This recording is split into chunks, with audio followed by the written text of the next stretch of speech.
This podcast is sponsored by Talkspace. Last year, I went through many different life changes. I needed to take a pause and examine how I was feeling in the inside to better show up for the ones who need me to be my best version of myself. When you're navigating life's changes, Talkspace can help. Talkspace is the #1 rated online therapy, bringing you professional support from licensed therapists and psychiatry providers that you can access anytime, anywhere. Living a busy life, navigating a long-distance relationship, becoming a first-step father, Talkspace made all of those journeys possible. I could speak with my therapist in the office. I could speak with my therapist in the comfort of my home. I was never alone. Talkspace works with most major insurers, and most insured members have a $0 copay. No insurance, no problem. Now get $80 off your first month with promo code SPACE80 when you go to Talkspace.com. Match with a licensed therapist today at Talkspace.com. Save $80 with code SPACE80 at Talkspace.com.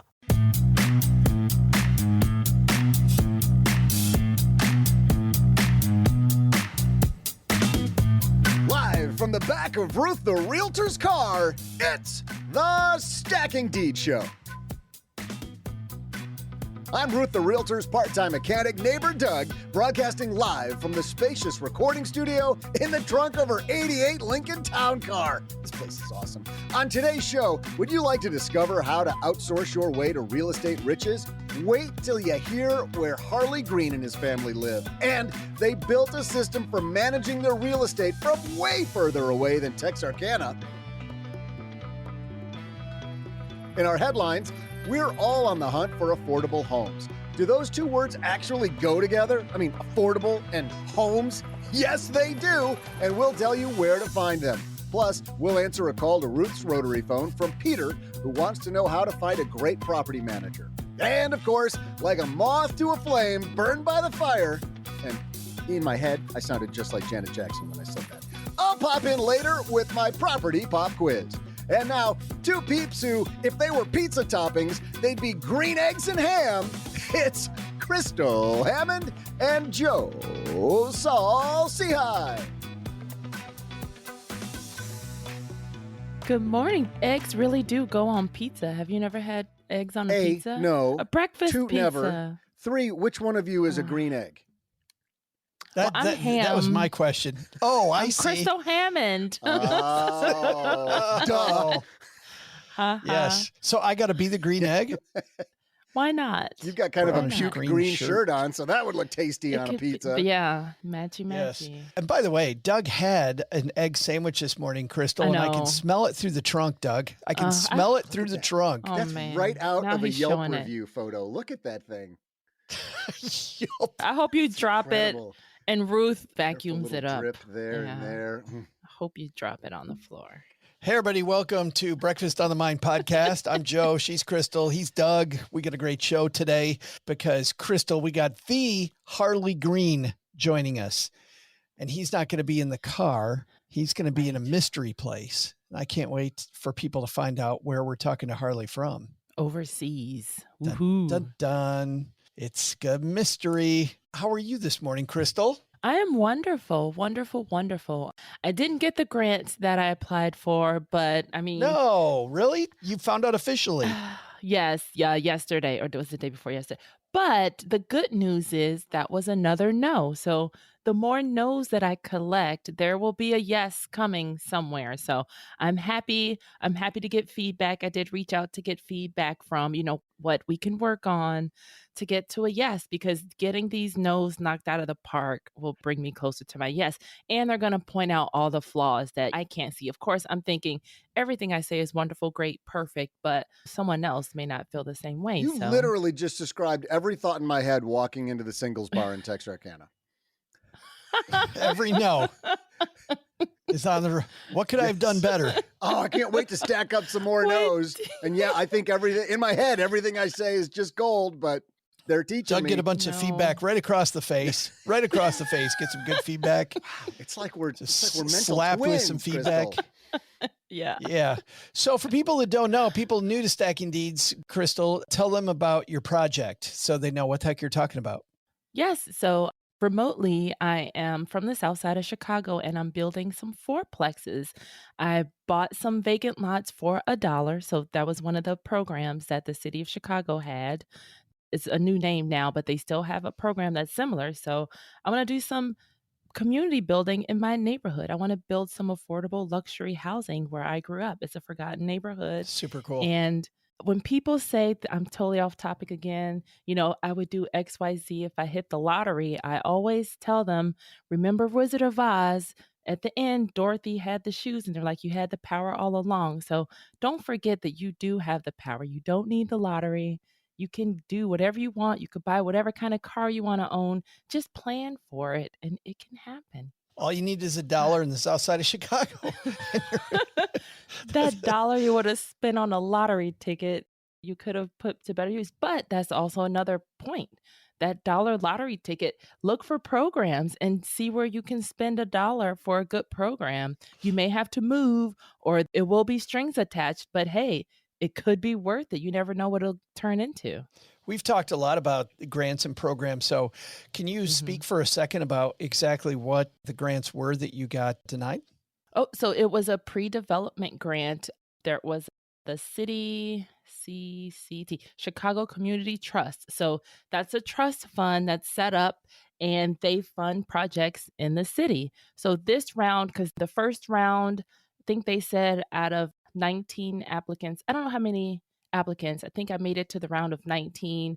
Then there was a next round where I think it was 9 projects that they could fund. So out of that 9, they said they can only fund 2 real estate projects and there were 3 applicants. So I really thought I had a good chance, but did not. But that's really cool that this community fund, they fund different projects in certain communities. And so you just do your research. So I'm back on the streets looking for more programs to apply for. And I've been applying for program after program after program. So it's just a matter of putting your name out there saying, hey, I want to apply for programs, and then asking other people, hey, how'd you build this project, or what were your steps and what programs? And find someone that'll tell you, hey, apply for this, apply for that. That doesn't mean you'll get it, but at least you're getting experience in applying for stuff.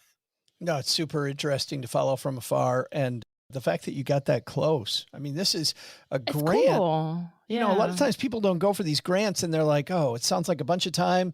Sounds like Crystal wasted her time. No, this is free money. Mm-mm. This is free. Yeah, it was $100,000 also. And back when I first bought my place, I got a forgivable grant to fix the place up. So there was a program in that neighborhood. It was by zip code that if you wanted to make improvements, and I made big improvements, I redid the electrical, I put in hardwood floors. One of the units, I totally redid the kitchen. Both units, I knocked down a wall in each bathroom and made the bathrooms bigger and totally remodeled the bathrooms. So there are programs out there. And now it's like bathroom, kitchen kind of flows together. Yeah. Oh, it was beautiful though. So It still is. It's still I'm beautiful.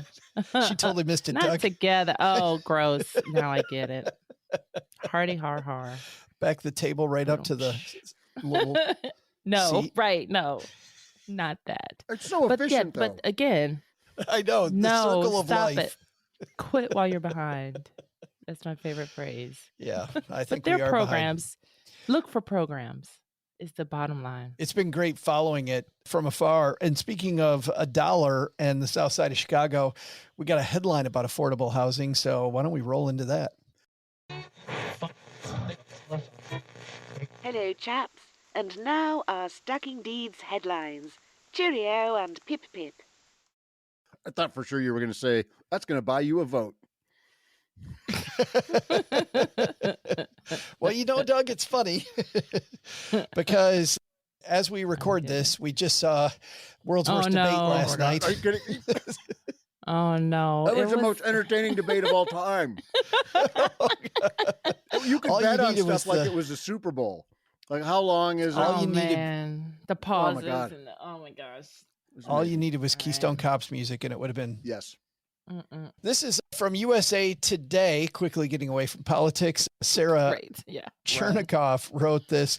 Crystal, affordable homes under $200,000 are still out there, Sarah writes. These markets have the most in the USA.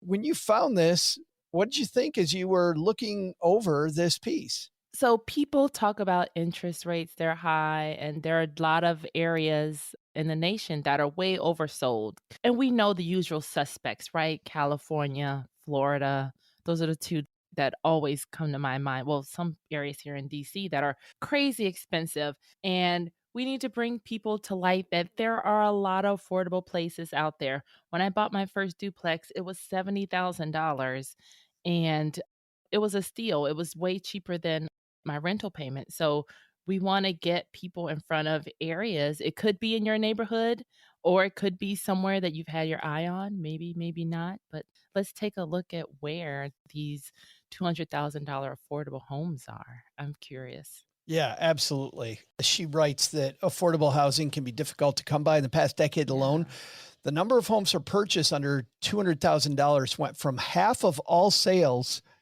to only 21% of all home sales, according to a recent report by Realtor.com. At the same time, the national median listing price on homes has increased 40% since 2019. 40%. For roughly 2/3 Americans who do own homes, location's a major determination of the home's value. And so they look at the houses. Cities in the Midwest and in the South have the most affordable options. Number one on their list of cities with houses under $200,000 is Detroit, where my son buys houses, and he just flipped another one. Well, it's going on the market next week. Yeah. It's pretty beautiful. It's amazing. I looked at it. I couldn't believe it. The transformation was incredible. Yeah. Wow. There are still lots of opportunities, though, and he's right on top of that. In Detroit, Michigan, for people that don't know, there's lots of people that want to move there now, and you've got lots of houses under $200,000. Cleveland, Ohio is second, where my sister lives, but then Lauderhill, Florida, which is right by Fort Lauderdale. This was surprising. Is it? I always think the Fort Lauderdale area is expensive. Turns out it's not.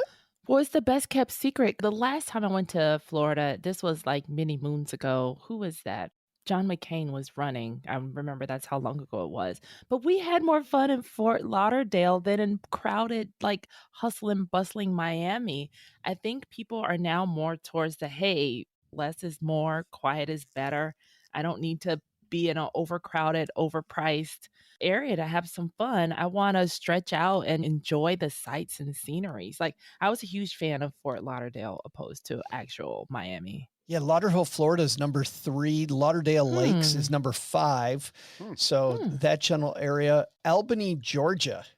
These are beautiful places too. Like think of the weather. There's some resilient people living in Detroit with the weather. As a Chicagoan, now in Alexandria, my car is in retirement. We were like, wow, no snow. This is the wrong time to talk to me about weather because as a former Detroiter turned Texarkanian, don't talk to me about how great the weather is in the South right now, which is 105 degrees. Oh my goodness. And 100% humidity. This is like the worst time. Now, talk to me, Hammond, in November, and I will tell you how amazing it is. It's funny because it's really just the reverse of the North. But when you talk to people about whenever they live south of, say, Kentucky, or Tennessee, they just rave about how they don't have to deal with the winters and it's awesome. But they always conveniently neglect to talk about those 4 months. They do.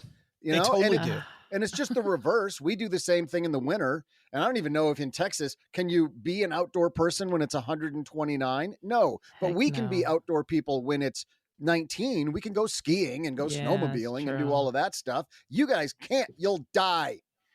And the bad news is, and now we're way off the topic, but the bad news is that in Texas, when I look outside this time of year and I see these beautiful green trees and green grass and blue sky, and it looks just awesome, every fiber of your being wants to go outside. Growing up in the Midwest, summertime, baby, Yeah. this is great. Yep. I open that door and Outside. 30 seconds later, I'm like, what the F was I thinking? Right.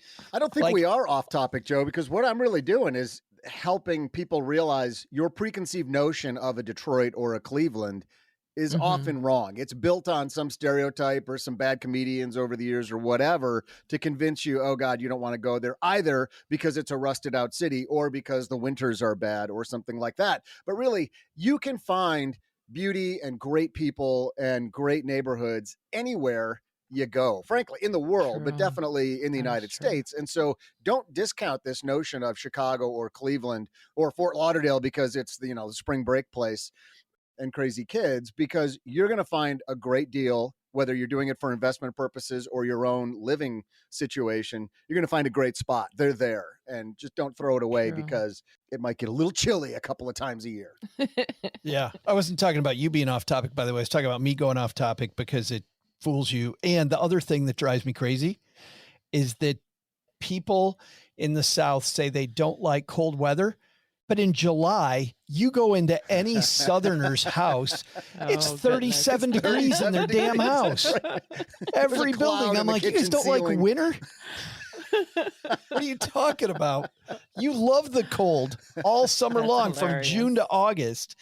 You love it cold. By the way, other Midwestern cities on this list: Akron, Ohio, Rochester, New York, Rockford, Illinois, Lansing, Michigan, Niagara Falls, New York. I'm familiar with, I had a cousin in Rockford, Illinois. It's really close to Chicago. Yeah. It's funny, off topic again. I'm in this Target group of women who love Target. And it's funny because every so often someone will pop in there and they're like, hey, I'm in the Chicago area. Where's the best Target? And they always list the ones in the suburbs. And then just yesterday, someone from New Jersey was like, all right, where's the best Target in Jersey? So these are great places to live, especially if you're a Target shopper. This is not at all what I thought she was going to say. Hammond never ceases to amaze me. Never ceases to amaze me. That is hilarious, because I thought it was going to be like, I'm in a Target group. It's like a focus study group for engineers. Target. Nope. This was as face value as it could get. I'm in an Aldi group too. I bought this really cute dress thanks to someone else posting their dress that they bought at Aldi. Yes, the grocery store. My favorite It Girl dress is from I'm in a Sears Roebuck group. It should be defunct by now. Group. I haven't heard from people in a while.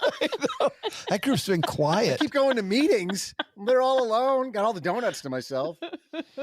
In 2021, I've got a chart here that shows the number of houses on the market that are $200,000 or less. And it pretty much stayed steady from 2013 through 2020.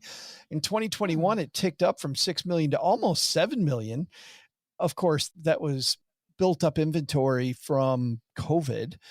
But man, ever since the decline of COVID, 2021 to 2023, it's gone from over 6 million to around 4 million houses that are priced below 200,000. They're getting more difficult to find, Crystal. They are. Well, and I see Niagara Falls, New York is on the list. Has anyone been there? I have been. Yeah. I don't know what it's like. Yeah. I've still not been.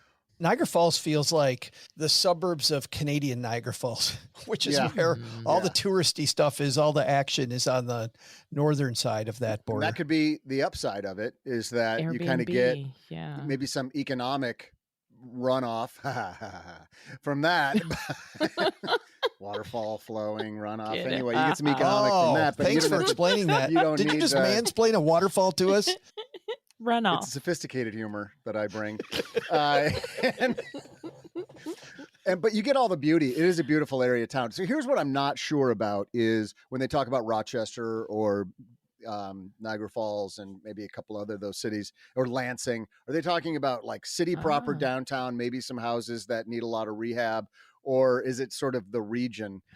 I'm willing to bet it's the region. And in all of those regions, and you maybe get a little bit outside the city, I've been to most of those places that you listed, though not Albany, Georgia, and it's a beautiful area. I really think if you're a real estate investment person, you should consider looking at those places. Well, even Lansing, Michigan, my best friend went to law school there. Yeah. So she had a studio apartment there. And that's a great investment area also for lawyers, budding, up and coming lawyers too. I mean, between government, university, auto manufacturing, which is on the decline some, but is still there. You've got a nice work base. I actually think, Doug, they are in the city of Lansing that they're talking about, not the surrounding area. Although the surrounding suburbs, that surrounding area, it makes me really think of what you hear good investors do. You know, you go into a city like Lansing that I'm very familiar with, you know, having gone to Michigan State, and you and you look at My thoughts exactly. Best school ever. And that it's funny that the Michigan person and Best to Loserville. Yeah. and the Ohio State person are actually beating up on me. No, And it's a good place. all we do is win a game every once in a while and burn a couch. That's all we do. We don't get involved in all this stuff. Yeah.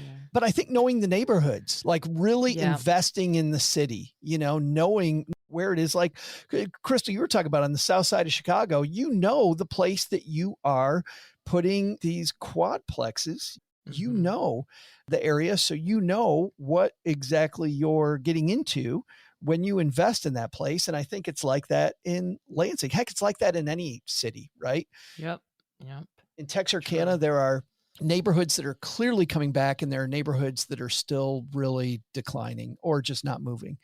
But if you can get in on the rebuilding, the rebirth of a neighborhood, you know, it can be a pretty exciting thing. What's that? Our guest over on Stacking Benjamins has said, no shitting. Don't shit on a city. Don't shit. Right. Exactly. Don't shit on a city because, like you just said, Joe, in every even moderate size city area, metropolis area, there's going to be some places that are a little unsightly, let's say. But that just means great investment opportunity. It totally does. I mean, think about any city you've been to where somebody puts a restaurant into a neighborhood and you didn't expect it. You didn't expect it there. And then the restaurant takes off, the neighborhood takes off. I'm thinking about even New York City. Look at how different Brooklyn is now than it was in the 1980s. Just you'll see entire boroughs change. It's pretty interesting. By the way, there's a spot in this piece that I'm sure, Crystal, you'll be putting in the show notes where you can search your county or state. And when we put in Bowie County, which is where Texarkana is, you find that the median house here, $174,240.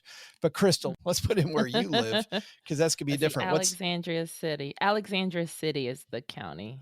Yeah, $773,000 where you live. And Doug, you want to go with Oakland County? Oakland County, Michigan, $348,000.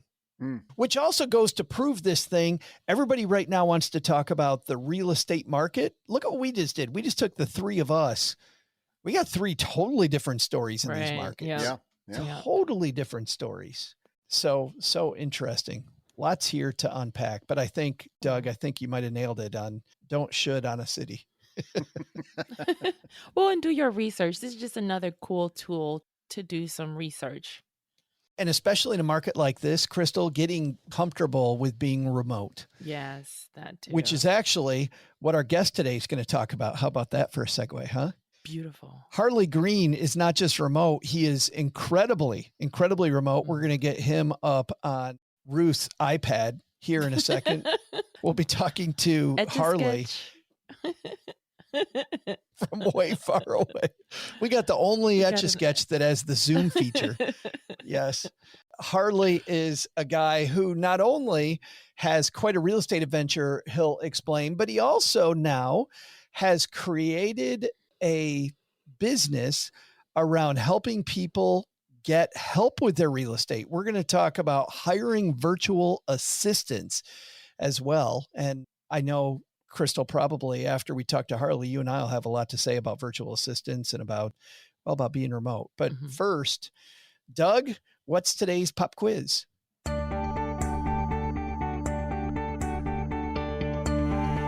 there, Deeters. I'm Ruth's wrench-wielding repair guru, neighbor Doug.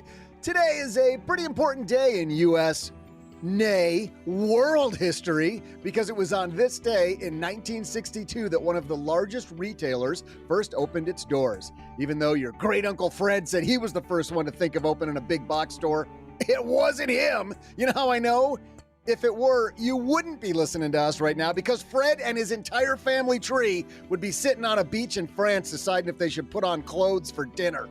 In fact, it was another famous family that started a wildly successful retail business by copying another store that would go on to be nearly as large. In addition to raking in obscene amounts of money from sales, this family also amassed over 150,000 acres of land that their stores sit on.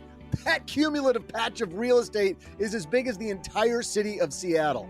Today's property pop quiz is: which international retailer owns the vast majority of the land its stores sit on? Think you know the answer? I bet you don't. This one's super tricky. I'll be back right after I go to the store where I can buy 3 gallons of mayo, a gas generator, and some vitamin E. You know, Crystal, we're talking with this brilliant team today about benefits, but one benefit that people can give themselves is better property management. And we've mentioned a ton of property management softwares that are out there, but let's give people 3 reasons why the one we're about to mention is different. First, software alone doesn't really solve your problem. And that's why Hemlane's property management provides 24/7 repair coordination. That's right. You can either use your own service professionals or you can tap into their licensed network. Notice I said licensed network. Right. No, that's a good point. And we talked earlier in the show about it. Don't ask how, ask who. And Hemlane definitely knows who the who's are. Second, many of you are investing out of state. So Hemlane connects you with licensed leasing agents and other tenant placement services to help you find and place a tenant. And then third, Hemlane is ranked #1 by Gartner with 4.8 star reviews. Wow. So they're legit. Yeah, I know when I'm looking for food, if it's 4.5 and under, I'm not touching the restaurant. Yeah. When you see the sign that says discount sushi, you're like, no, probably not. Not 2 words that go together. Manage your rental properties with 100% transparency and control without the administrative work through Hemlane. They offer everything from advertising your rental to over 30 rental websites to automatic rent collection and late fees. Best of all, you can tap into their network for a more hands-off and remote experience. Hemlane will increase your satisfaction and your cash flow with your rental properties. So visit www.hemlane.com and don't forget to mention to tell Hemlane that you heard about them through Stacking Deeds. Hemlane will dramatically improve your property management. We talk about Hemlane because of the fact that we believe in them very much, to the point that we have an affiliate deal with them. So if you'd like to help the show and help yourself, make sure when you go to hemlane.com, you tell them what, Crystal, you just said. Yep. Please tell them Stacking Deeds. Sent you. We should have coordinated that.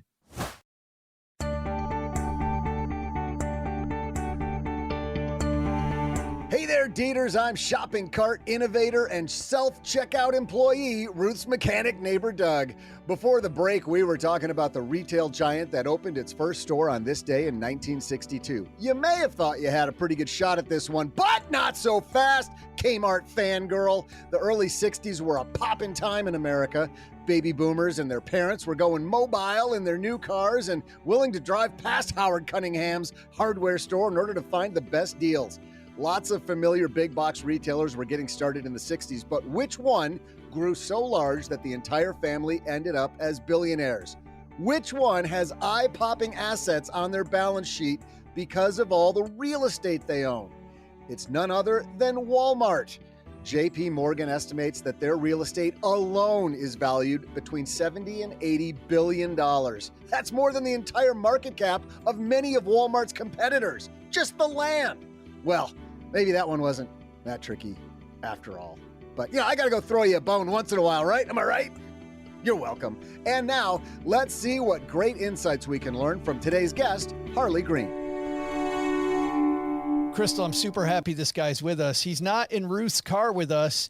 He is, we're going to talk about where he's at in just a second. Harley Green's here. How are you, man? I'm doing great. How are you, Joe and Crystal? Great. We are fantastic. Okay, let's start with the bajillion-pound gorilla in the room. Where are you at as we are talking to you? I am in sunny, tropical Cartagena, Colombia. It is beautiful here, a nice 86 degrees. I've got the ocean on one side, the bay on the other, living the dream. Stop bragging. We didn't say brag. It sounds almost as tropical and beautiful as Texarkana, Texas, where we are. Is that true? Yeah. Let's dive into not you being there, which everybody's wondering, okay, how did you get there? How did that story work? But let's just talk about your real estate journey in general, Harley. When did your first deal happen? Well, and even before that, how did you start getting interested in real estate? Yeah, so we started real simple with house hacking our basement. We had a house that we bought as like our dream house, our forever house, which we don't even own anymore. So that's a whole nother story. And we were like, hey, we got this extra space. A bunch of my coworkers were kind of dabbling with like real estate and renting out, their former residences or basements. So I was like, let's give it a try. So threw an ad up on Craigslist and got some tenants in there and just got our feet wet with doing leases and collecting rent and screening tenants, and just kind of grew from there. I'm just imagining, I heard Craigslist and I heard Craigslist and being a landlord for the first time. Like, did that go smoothly at first, or was there some bruises? I will say we had our first bruise when we started venturing outside of our primary residence. We started getting into just kind of turnkey condos in the city we lived. We were living in Leesburg, Virginia at the time. And so, we just went and found some like turnkey rentals that, we bought full price on MLS, nothing special, and they cash flowed on day one. Our second one was where we ran into a little troubles. We, had some great experiences renting out our basement, great experience with the first one, really responsible, great tenants. And so we kind of were too trusting, and we got a tenant in there. We accepted a check that was brand new as the security deposit and gave keys before it cleared, because we were like rushing to get on a vacation, right after it closed. We wanted to get that tenant in there, and we ended up having to do our first eviction there. Thankfully, Virginia is pretty landlord friendly. It was just cut and dry, but it was still about 2 months of, having no income on the house that we thought was going to be cash flowing. Did you know going in that Virginia was a landlord friendly state or not? Or is that another lesson? Like, how does this eviction process even work? No, so that was something we researched before starting venturing into doing the real estate investing. A big emphasis for us getting into real estate was just like diversifying the portfolio. We didn't really have strong like FIRE or like financial independence, retirement early type goals at the time. I was working as a computer engineer and I enjoyed my job. I didn't foresee ever wanting to leave that, and it was very lucrative. And so we're just kind of trying to diversify a little bit, and it honestly transformed our lives and made it so like we didn't have to do that work anymore, and helped us end up where we are here in Columbia. Turnkey condo in Leesburg, not today, a cheap market. And I'm wondering, the words turnkey condo and cash flowing all together in the same sentence in Leesburg generally doesn't go together. Like, did you find just a super deal, or were you able to somehow bring a lot of cash to it? How did you finance and make the math work on that property? Yeah, great question. So we had the good fortune of falling into real estate in 2016, really getting started. So prices were just starting to tick up after 2008 crash, and rents in Northern Virginia were very high. And we were not doing any like complex specialty financing. We would just do conventional investor loan, 25% down. For us, we were not looking to cash flow heavily. We were really looking at just an alternate investment for money that would otherwise sit in index funds in our brokerage. And, we had a large 401k and retirement funds. And then we had the brokerage. I was just like, we're real heavy in stocks. We're diversified within stocks, but even that is all highly correlated. So we wanted to get into a completely different asset class. Man, what a great choice that was for us. That's fabulous. How many doors do you own today, Harley? So we've kind of been transitioning away from like the direct individual ownership. I think at our peak, we had about 13 single family homes. And now we've been kind of transitioning into being more partners. We've gotten into more commercial real estate like RV parks and commercial multifamily. Are you then part of syndications? I am, yeah. So I'm a GP on one syndication, co-GP, and then like we are in some partnerships that are, not technically syndications. Can I ask you a little bit about that transition, Harley, to syndication? Because, this obviously worries people. We've done some stories about, and you've seen these stories, right? People start a syndication. They don't know what the hell they're doing, but they're able to talk a great game. As a guy who's a GP, like, what questions you should be asked. What questions, if somebody's getting into a syndication, should more investors ask that they don't ask enough? Well, I will admit, in the midst of learning the hard way on one of these, when I invested with somebody else, there's a deal that's gone south. We're having to get attorneys involved. And so there are questions that I look back and say, oh, man, I wish I had asked this. And it's, what is the worst case that can happen? And how are you going to mitigate that risk? And what attorneys are you working with that draw up the paperwork? what is your accounting firm that you're using, doing the taxes and the bookkeeping, and then doing your own due diligence on those people that they recommend. Just because they have a name doesn't necessarily mean they're legit. And so you want to do a lot of your own independent due diligence on those deals, and also your own independent market research on the market. Like, people are really good at making fancy brochures and making a market look great. Yeah. You got to do your own research. And it's funny because I know enough about your background. I don't know you, but I know enough about your background, researching you for this interview, that you asked the questions I'm sure that everybody asked, which is this your first time? Like, how many of these have you done? I'm sure you asked those questions. Yeah. A lot of the ones that I've gotten connected to have just been from networking. So having that personal trust relationship of someone that you've worked with before and they can vouch for them, I found that is also extremely helpful. Let's go back to building your portfolio up to 13 properties before you started transitioning away from that. Were you managing them all yourself, or did you hire a property manager? Yeah, so getting started, we were managing everything ourselves. It was a tight cash flow market there in Northern Virginia, as you know, and I don't think they would even cash flow now. And so there was no margin for a property manager. 10% would be the entire profit. And so we managed it ourselves. We lived in the area. We honestly did a lot of sweat equity. Like, we got in there, we did the painting between tenants and would go and check on things.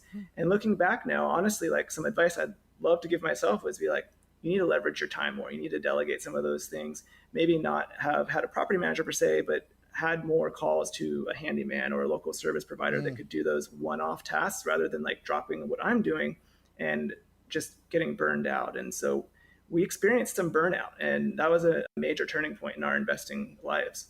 It's funny you say that because I totally 100% agree, delegate stuff.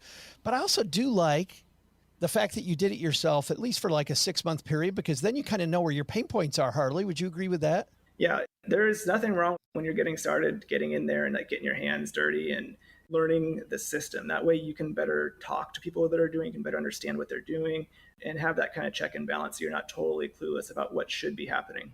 That's true. Yeah, because I know I leaned on my realtor heavily.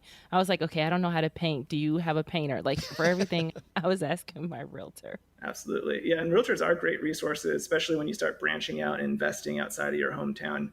You need to have someone you can trust to make those recommendations. And we rely heavily on those types of partners now as we invest across the U.S. That's funny you say that, Harley, because realtor has helped me on 2 properties, now lives almost across the street from me.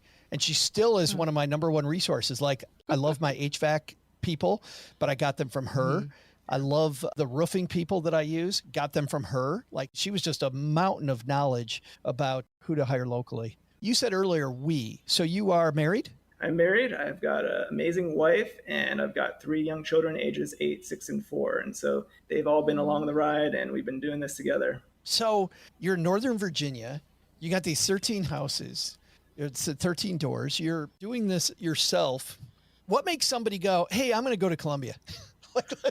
I know we got all this local stuff going on. Let's go ahead and jump on a plane and take the family to Columbia. Tell me, because it sounds like an amazing journey. Yeah, so kind of in between those, there was a step where we moved from Northern Virginia to Chattanooga, Tennessee in 2020. The real estate market there That's a lot like Columbia, Harley. It's a lot like Columbia and Chattanooga. It's very humid. They speak a different language there in Chattanooga. Yes, and it has had a great real estate market. We doubled down on real estate investing and bought a ton of stuff. We did some house hopping where, move into a house, make it your primary, then move to the next one. Oh, yeah. That helped really build up our portfolio. We enjoyed incredible exponential growth with the leverage returns. And my wife built Did you find, by the way, just to stop you there for a second, because Chattanooga is a smaller market, was that part of the reason why Chattanooga was an easier real estate market for you, because it was easier to find deals in a market that's not maybe Atlanta or DC area or one of these major markets? Exactly. It was kind of off the beaten path. It was not on all the forums on Bigger Pockets and other places like that as like the hot place to invest. Yet it was one of the fastest growing cities in Tennessee. And so we were able to get in there kind of before it really got discovered, buy up a bunch of stuff. Again, like we were not doing a whole lot of fancy complex deals where, you're doing subject to or seller financing. We have done those, but that was not where we built the bulk of our wealth. It was just going on MLS, doing our due diligence, turning around and putting good tenants in there and getting nice homes that appreciate. So going back to getting to Columbia, we've always loved traveling. And it got to the point in 2022 where our real estate investments that we had grown, we started using 1031 exchanges to move into higher returning properties. We eventually got into short-term rentals with oceanfront beach houses. that helped boost our cash flow. So we had done really well at net worth building with those condos in Leesburg and those types of things where they just really appreciated, not much cash flow. I could not walk away from a computer engineering job on cash flow from those condos. But then when we got those beach houses, they cash flow like crazy. And that allowed us to have that financial freedom, walk away from this job in the defense industry. And now we've got time and financial freedom. What can we do? And we love traveling. So we're like, hey, let's do it. And so in 2024, my wife had sold her real estate team just back in October 23, and that was the last thing tying us to a specific place. And so we chose Colombia as our first country on kind of at least a year of world travels, what we call slow travel. We want to spend like a month in each place. And so we're here in Cartagena for a month, and in a couple of weeks, we'll be going down to Medellin for a month before going up to Mexico, and eventually we'll be going through the Philippines and Japan. Nice. I don't want to spend too much time on this, but everybody wonders about this, right? What you're in the middle of, Harley. I know there's things where you're like, why didn't I do this sooner? I mean, I'm projecting here, but I got to imagine there's things that are, why didn't I do this sooner? And then there's other things where you're like, well, I maybe should have thought about that before we started.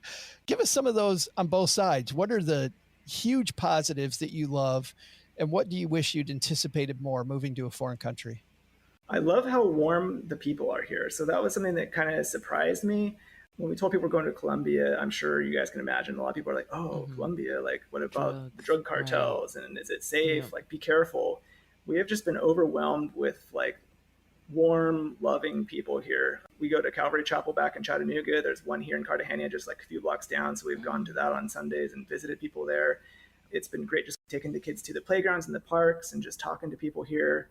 And then just like the cost of living is incredible. So things are so affordable here that gives us the opportunity to save and invest a lot more and just really live a life of like not having to worry about things. Like we eat out like every other day. We used to not eat out that much, but I mean, we can feed our family of 5 at really nice restaurants, $30 all in. Wow. On that phenomenal Colombian food, Crystal, I'd weigh 350 pounds. I would totally be I'd take up the full, we're doing this on video, and I'd take up the full video with my fat ass. Yeah, as downsides, the only kind of challenge we've really run into is getting technology. So like our kids have tablets for their homeschool program. We have an online curriculum that they do a lot with, and our youngest is 4 years old. Well, that screen has been toasted on his tablet. Like he's dropped it. So even with cases and stuff. And we've gone to a ton of different like technology and cell phone repair shops, and they have tons of stuff for cell phones, but not for tablets. It's not super common for kids to have tablets here.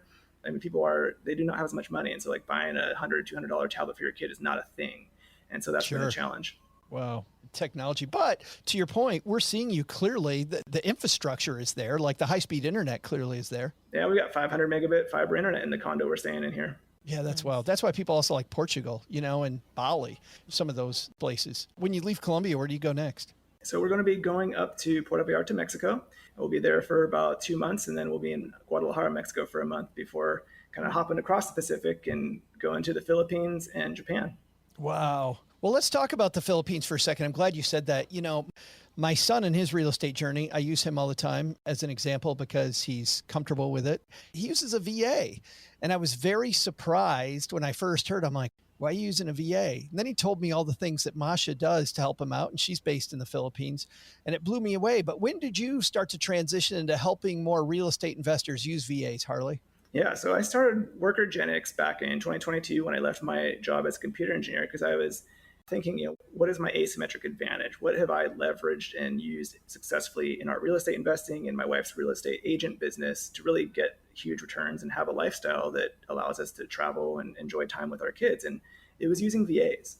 We started using VAs back in like 2018, I'd say just a couple years after getting really our first standalone condo, because we were feeling that overwhelm of keeping up with the bookkeeping, all the transactions. On the real estate agent side, doing transaction coordination, newsletter, social media management. And we discovered that there are these incredibly talented, highly educated people that speak English and have fiber internet that live in the Philippines, and they'll work for substantial savings over what we could get someone local to do. And they'll do things that we couldn't even find local people to do. Like one thing I really love helping with real estate investors get is what I call like an ultimate executive assistant. It's someone who's like a QuickBooks pro with accounting, but they're also an executive assistant. So they can do all the admin work. They can help with phone calls. They can in our real estate investing, we use them to like call set up the utilities, do the utility transfers when we're getting between tenants or buying a new property, helping with market research, listing places for rent on social media. So they go and like have all the Facebook marketplaces and deal with all the messages of, is this still available? Wow. Handle all that for us. What are any other surprising things you've hired them to do for your real estate business? A lot of people don't think about this, but we use them in like every aspect of what we do. So we have a director of operations, which a lot of people think, oh, I got to have like my US person be director of operations, right? We have someone who has a master's degree that is running the entire marketing for this business. Like they do the newsletter themselves. From the Philippines. From the Philippines. They oversee another team of VAs doing inside sales and social media outreach and marketing. And so it's just really, a lot of people think, oh, well, if I'm paying less, I'm getting lower quality. And there are some aspects. There are gradients even with VAs, of course. And so what we did is we said, we're going to find the premium people there. We're not going to worry about the $2 to $4 an hour VAs. Like that's low. You get what you pay for in those instances. So we just made it super simple with no startup fees, a monthly subscription with no contract, because I'm so confident in the people that we find for our people that I don't need to lock people into a contract. I know they're going to be happy and keep coming back for more. How often do you meet with your director of operations, or do you have like a Slack channel that's open all the time? That's a great question. So we have weekly at a minimum meetings with all of our like C-suite type assistants. So we have our weekly meeting where we go over all the KPIs, talk about the plan, and then a separate one specifically for marketing as well. And we do that with our investments. So making sure our investments are optimized, like the guest communication, especially on the short-term rentals, is really important. Let's talk for a second about interviewing VAs, because a lot of our deeders are just starting, Harley, to get their arms around real estate. And they're like, ooh, I like this. I understand the power of delegation. I get what you're saying about your time being valuable and being able to do the things that, are your unique talent and focusing just on that. But I know that we're not great interviewers all the time, right? What are some of the questions you see people should be asking more about the VA to make sure it's a good fit that you don't see people ask enough? So that is a big challenge. Most investors have not had to hire anybody, so they don't know how to conduct interviews. And so I like to make my questions be really open-ended. And so instead of saying like, do you have experience doing this? You say, tell me about a time that you had this challenge. So, if it's like you're looking for an assistant who can help you with your bookkeeping, say, tell me about a time you helped somebody with their books. What did it look like? And so we've got tons of stories where people come to us and they're saying, I'm a year behind on my books and it's tax time and my CPA is bugging me and I don't want to pay $150 an hour for my CPA to do the books for me. Help me out. And so, that's something where we can go and handle that. The other thing is I also want to make sure when real estate investors are getting an assistant, they still keep their time in the top 20% of what they're doing. And so that's one of the services that we offer, and why I kind of structured it this way is we do all the interviewing and we don't present like 10 different candidates that they have to choose from, because we have the team that does this every single day. This is their expertise. Our investors' expertise, our clients that come to us, it's finding deals, getting leads for those new deals, getting tenants in there, negotiating things and finding capital partners. I want them to be focused on that and not worrying about these other things. Let's talk about your process for a second. You then have a long discussion with the real estate investor, with the entrepreneur, about really what they're looking for in their personality? Yeah, so we do free discovery calls. It's really a passion of mine, is sharing my knowledge and experience. And so I love hearing what they're involved in. We do such a wide variety of things in real estate that I can easily relate. And so part of what I do is help guide them in crafting a job description, because a lot of them come and say, well, I got a pain point over here, a pain point over here. Do I need like 5 assistants? And I can say, no. One of the great things about these people in the Philippines is they're very familiar with the common roles that Americans need. And so they study and get skills in combination areas that are unique. Like we could get someone who can do bookkeeping and social media management, or bookkeeping and general administration. Wow.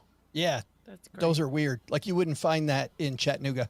No, not at all. Right. Yeah, that's true too. And I'm not ripping on you, Chattanooga. I love you. I truly do. When I was at the Citadel, Tennessee, Chattanooga was in our league. And every time we went there, it was a great time. When somebody has a VA, do you give them then like, and I'm just thinking like an entrepreneur, Harley, I like incentive pay. I like giving people raises. I like, making sure they're a part of a team. And I feel like sometimes I've seen people with their VAs and they don't really treat them like a part of the team. They treat them, kind of horribly. to be quite honest. How do I make that VA feel like it's a part of a team so they wake up every day feeling energized and ready to go? Yeah, so give them bonuses. And I'm very big on KPIs, performance-based pay. And so we have a structure inside where we take care of all that for the salaries and bonuses that's based on like internal referrals. We get some of our best new employees from our existing employees. And so we really reward that. We reward longevity with our clients. So it's like, look, the longer you stay with client, the more you're going to make, the more bonuses you get. And then I also create systems so that our clients can bonus. So a lot of our clients use their VAs to do sales, outbound sales or lead gen. And they're like, look, we just closed a new deal. Like, this was huge. I'd love to give my VA another gift. And so we have a portal where the clients can go and give one-time gifts, and 100% of that goes straight to their VA. That's fabulous.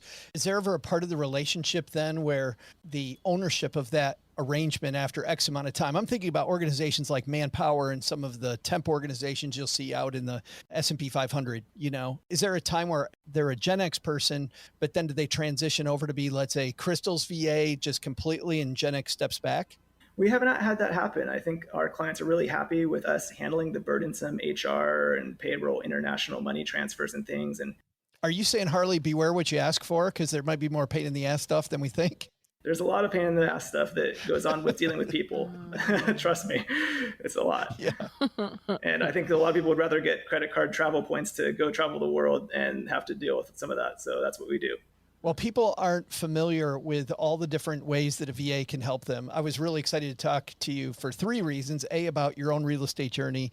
B, about doing this so remotely. And then C, this idea of VAs. Crystal, we've been doing the podcast for over a year now. We haven't talked about VAs at all, which is huge, just a huge thing. Harley, I know you've got a resource that our deeders can use to kind of go into the question, Crystal, that you asked, which was, you know, what are some of these quirky jobs people don't realize VAs can do?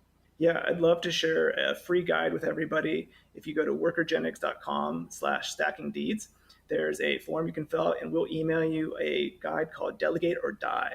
And it's got over 100 different roles and tasks tailored for real estate investors to help people just kind of go through as a checklist and think about, oh yeah, I could use help with that, or I'm doing that. And the thing is, when people do tasks that a VA can do, they're effectively saying that their time is worth $5, $10, $12 an hour, because that's what someone else who's very professional and competent could handle it for.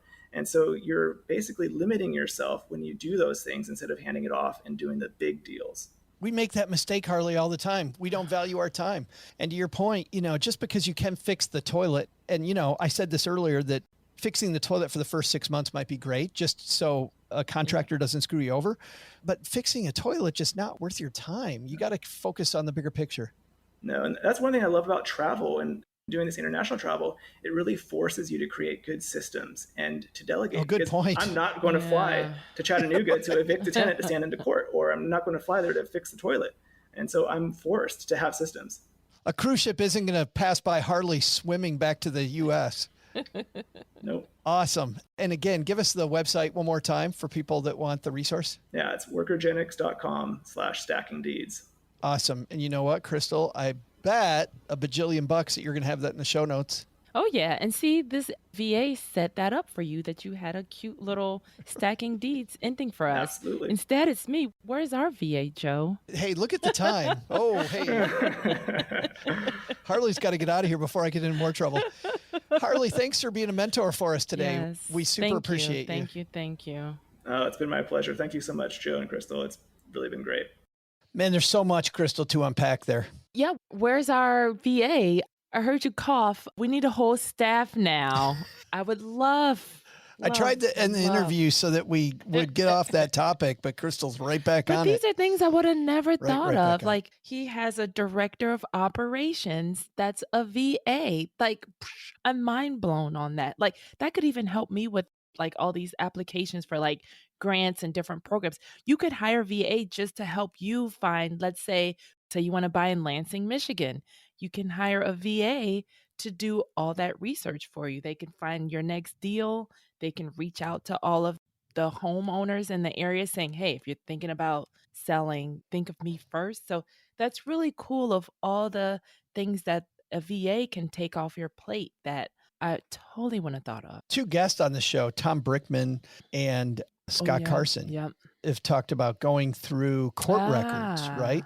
And sending out these mailers about, hey, do you want to sell your house? In Scott's case, do you need some help with the mortgage? And, we can maybe work out something equitable, which is I own the house. You get to stay in the house. On Tom's side, he's done some of that same work too, buying the mortgage notes. But even if you're not buying mortgage notes, if you're just trying to figure out houses for sale in a neighborhood, you need some research done, like having VAs do all that stuff. I love the idea. I think the centerpiece that got me, Crystal, was your time is worth X amount of money. Yeah. And deciding which tasks are below that number and then having VAs take that piece made a ton of sense. Really, in a dream world, I can think of 2,000 things I could have a VA doing for me, like right this second. Back here in the trunk, I couldn't hear the iPad real well. The volume on that little tiny speaker in the iPad didn't penetrate the lush velour interior of the 88 Lincoln Town Car. But I wonder, how much did Harley talk about the difficulty of setting up requirements for your virtual assistants who are maybe oftentimes offshore, about how to do that research? Because if you asked me to go look for great real estate opportunities in Mumbai or in the Philippines or, in some place that I'd never laid eyes on, I could look at numbers maybe, but it might be tough for me to know some of those intangibles about a neighborhood, about whether or not that really made it a good investment. So I think it's probably a challenge. Yeah, I think that's specifically, Doug, the type of stuff you wouldn't have the VA do, because that's hey, I want to invest in this area. And you're doing that thought research of, I want to be, we weren't even talking about Mumbai. We were talking about in Lansing, Michigan, But even in Lansing, I use my brain power to decide where I want to invest. And then inside of that zip code or that neighborhood or that area, I then have the VA send out a flyer to everybody, or whatever it might be, some mailer to them. But the thought work is not where I want them to go. Makes sense. The fact also that VAs can be anywhere, I think more of us now, Crystal, after COVID, are very comfortable with being virtual, with being part of a virtual team than maybe we were before COVID. Oh, definitely. Everyone. And everyone's made it work too, because things you didn't think that could happen virtually, everything's happened virtually. Even me, I had a closing during COVID and I never met the person who bought my old house. We totally closed on different dates, but I had my money that same day. It's even faster too. Like I had my money in the afternoon of a morning closing. And we both were two totally different locations signing our paperwork. That's super cool. Yeah, we had that when I was selling my house in Michigan. I signed it from OG, our co-host on Stacking Benjamins, at his dining room table in Texas. I'm selling my Michigan house while somebody else is in an office in Michigan signing their part of the paperwork. Pretty wild. One more thing he did bring up too was make sure the check clears. There are a lot of check scams, a lot of check scams. So that was rough. That was a very, very expensive piece of tuition that he had to pay on giving someone the keys before their check cleared. Ouch. Just because he was in a hurry to go on a vacation. Yeah, expensive. And I'm glad he shared that. Yeah, that's tough to share. I love it when people that are as successful as he is are able to share some of their mistakes. Foibles. Never heard that word. Cool. My favorite word. Is that a Google Nope? The Washington Post, they would do these things that are Google Nopes, where Eugene Weingarten, he would try to make up a word that was the first on Google. So it's called it. So that word, whatever you just said, sounds like it's foibles. Foibles. Hey, guess what, Crystal? What? We got a letter. Ah, yes, we did. Got a letter. You're doing Blues Clues right now, aren't you? Let's all go to the mailbox, everybody. What was his name? Steve. Yeah. Right? We were going to the neighborhood. We were going to the mailbox with Steve. We got a letter. We got a letter. All right. Let me see it. Hand it over. Okay, fine. Here. All right. Oh, cool. Okay. This question is from Peter Hernandez. Does that have a ring to it? Did we? No. It does. It should. Yeah, he played second base for the Phillies in the late 80s. I thought he was the first baseman for the Mariners. No? No, this is one of our listeners, Peter Hernandez. Anyway, Peter would like to know, what should I look for in a property management company? Most landlords need help, especially if they don't know the local tenant laws or how to fully screen renters. Well, that's a great question. This can be difficult. I remember our friend Alan Corey talking about, when he looks at reviews, if they're reviews from tenants and they hate the property manager, that can be a good thing. So overly positive reviews can lead you astray. So it might not be the best thing. I got to tell you, I don't know, Crystal, what do you think about this question? Well, there's a lot of good meat in here because you want to, number one, always go with your gut. If you have a bad feeling about someone, run, don't walk away. You can also ask questions, ask a lot of questions, ask around for referrals. We were just talking to Harley. I was saying how I leaned on my realtor at the time to help me find, like, I needed a plumber, I needed a painter. Everything I needed, I reached out to either my realtor or my other friends who have properties too. So don't be afraid to reach out to ask. And then also ask them about their technology. Like, hey, what systems do you use? Or how do you communicate? Like, should I expect to hear from you once a week, once a day, once a month? And then what else can you ask? You can even do a trial period. Say, hey, why don't we try each other out? You may not like me because maybe I'm too new for you, or I may not like you because you disappear. So you can always, I would recommend or doing a trial period, but get everything in writing. Because I may not like you, because you don't do your job. Exactly.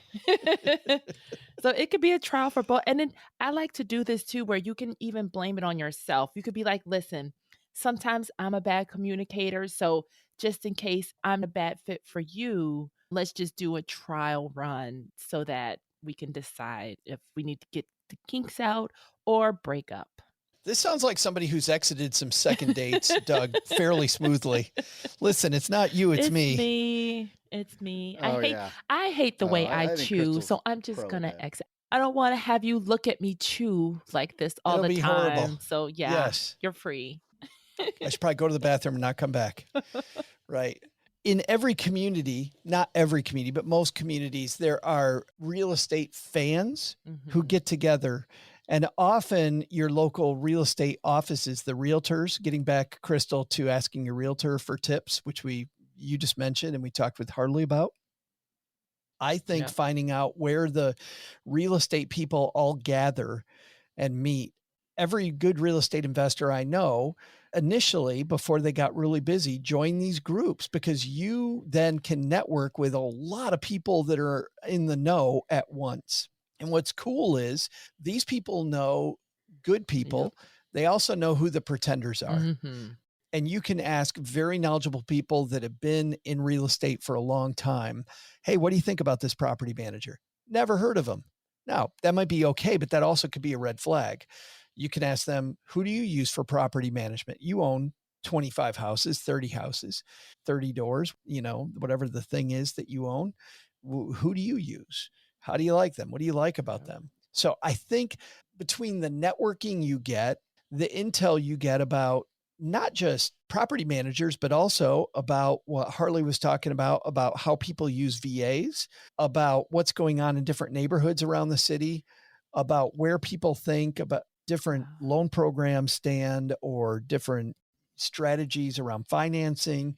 If you're looking for hard money, often the hard money people will be in that room, or they'll know who does hard money lending if you're looking at those opportunities. Syndication, which we just talked about.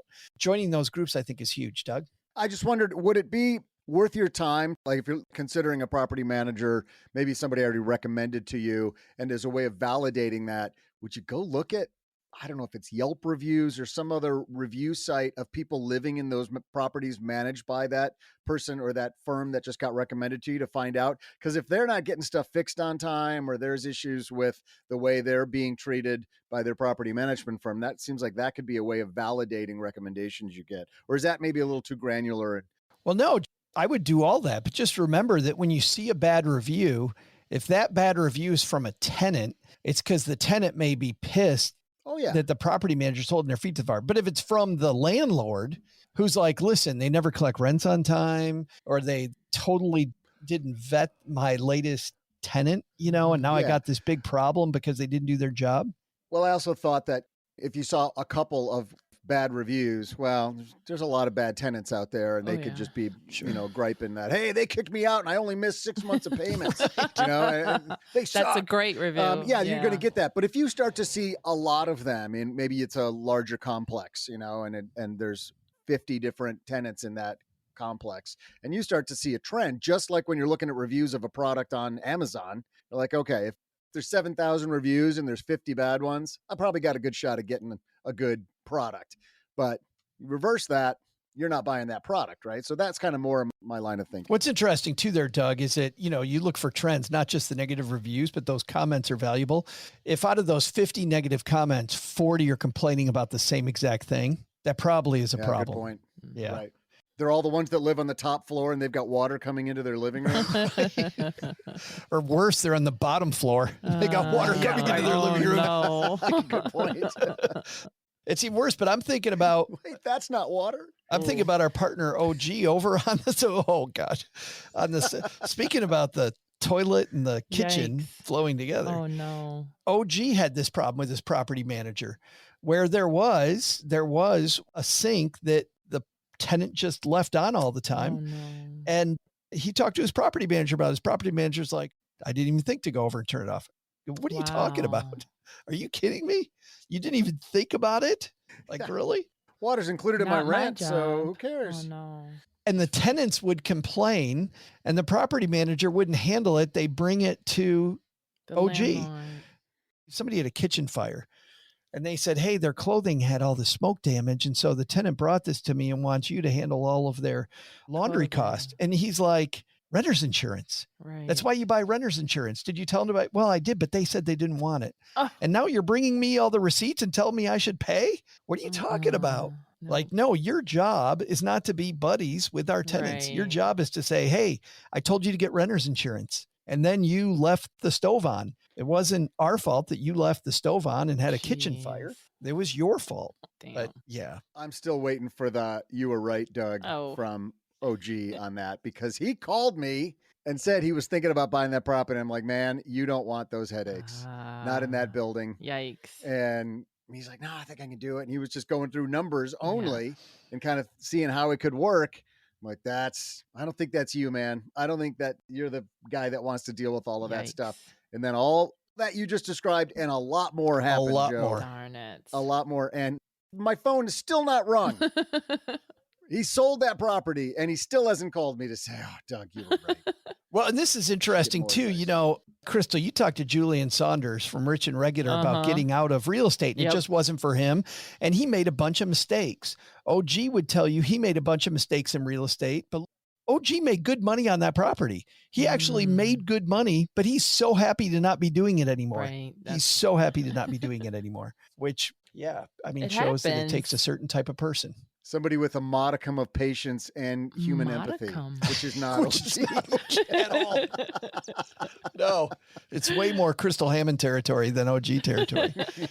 Thank you to everybody. By the way, thank you for this note. Thanks, Peter, for the note. If you've got a question for us, Crystal, how do people send us a question? Yeah, please head to stackingdeeds.net/voicemail, and then we will either have your voice on if you want, or if you would like to have a question answered, and even feedback. If you want to chat, let us know. Give us thoughts. We like hearing from you. Thanks to everybody, by the way, who's left us reviews of the show. Yes. I was just looking at some of the very kind reviews. Oh, thanks. I love our Dieter community. Anybody that would leave a nice review for a bunch of strangers that they don't know. Speak for yourself. You're my strange. kind of people. I'm not strange. I'm a nicer. We need a new word for strangers. So thank you to everybody who's left us a review, who's referred us to a friend. Yes. If you know somebody that's just getting into real estate, I think you're seeing here that the water's warm, and we're going to help you avoid some of the trouble spots, which we'll do again in a week. But between now and then, if they want to get the show notes, Crystal, head to stackingdeeds.net/show notes. You remember the water's warm? That was I'll never forget. That was an episode of Miami Vice. That was like a code word or something when they say the water's warm, like they went to shoot or something. Nope. I don't No one remember. remember that. It's like when you're little, some phrases just stick in your head forever. And No, the I just water's remember. warm.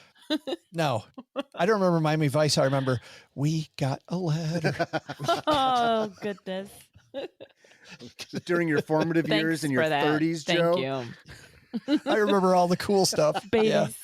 For me, Miami Vice is just one big music video. I have no idea any plots or dialogue. It's just the cool music and the remembered the water's scenes of warm. what they were driving during the sweet music. Right. I have to put that in the show notes too.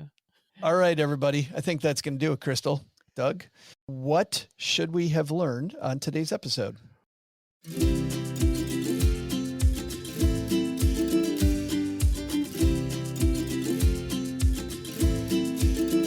Well, Joe, first, take some advice from Harley Green. If you're going to be successful at anything, think about spending your time on the tasks that actually pay. Leave the small stuff for other people. Second, here's a great one. Look for real estate deals in areas of the country that haven't yet been hit by massive inflation.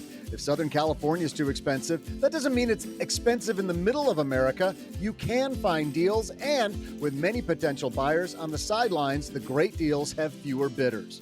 But the big lesson? Don't let Ruth participate in your trivia question about Walmart. That woman will go on and on and on about the great deal she scored on Metamucil. She said it was a real blowout sale. Oh, no. Thanks to Harley Green for joining us today. You can find out more about their work and get a free guide at workergenix.com/stackingdeeds. Genix is spelled Genix, duh. We'll also include links in our show notes at stackingdeeds.net.